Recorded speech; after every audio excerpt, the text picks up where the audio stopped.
America और Iran के बीच जारी तनाव अब एक नए और खतरनाक मोड़ पर पहुंच गया है, जहां कूटनीति की कोशिशें नाकाम होती दिख रही हैं और सैन्य टकराव की आशंका फिर से गहराने लगी है। पाकिस्तान की राजधानी इस्लामाबाद में अमेरिकी उपराष्ट्रपति जेडी वेंस की अगुवाई में दोनों देशों के बीच करीब 20 घंटे तक चली बातचीत किसी ठोस नतीजे पर नहीं पहुंच सकी। इसके बाद अमेरिकी राष्ट्रपति डोनाल्ड ट्रंप ने अपने सोशल मीडिया प्लेटफॉर्म पर साफ संकेत दिए कि अब अमेरिका सख्त रुख अपनाने जा रहा है। ट्रंप ने ऐलान किया कि अमेरिका हॉर्मोज स्ट्रेट में नेवी ब्लॉकेज लागू करेगा और किसी भी ऐसे जहाज को सुरक्षित नहीं रास्ता दिया जाएगा जो ईरान को गैर कानूनी टोल देता है।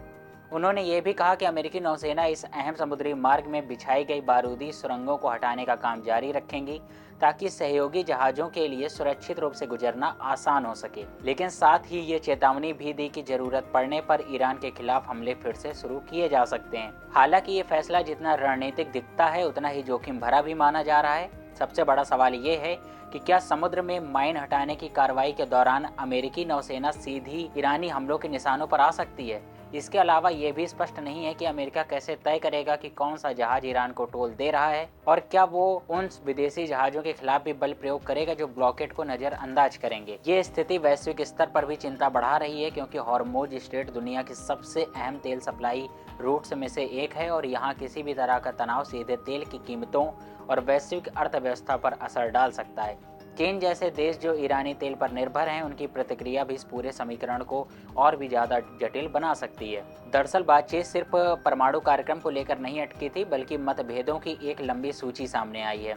अमेरिका चाहता है कि ईरान अपना परमाणु कार्यक्रम पूरी तरह खत्म कर दे, जबकि ईरान इसे अपना अधिकार बताता है। इसके अलावा यमन में हूती विद्रोहियों और लेबनान में हिजबुल्लाह जैसे समूहों का ईरान का समर्थन भी अमेरिका के लिए बड़ा मुद्दा बना हुआ है। अमेरिकी अधिकारियों के मुताबिक यही कारण है कि बातचीत में गतिरोध सिर्फ एक बिंदु पर नहीं बल्कि कई मोर्चों पर बना रहा।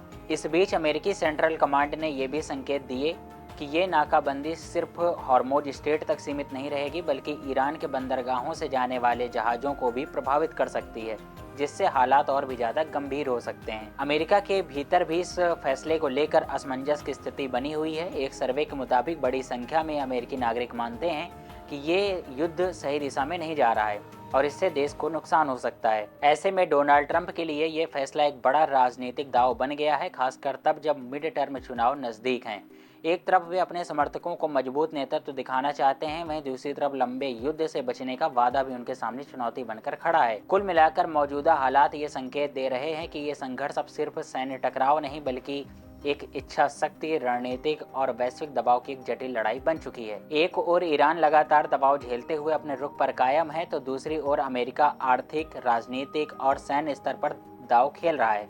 ऐसे में ये कहना मुश्किल है कि आने वाले दिनों में ये स्थिति शांति समझौते की ओर बढ़ेगी या फिर एक बड़े टकराव का रूप ले लेगी।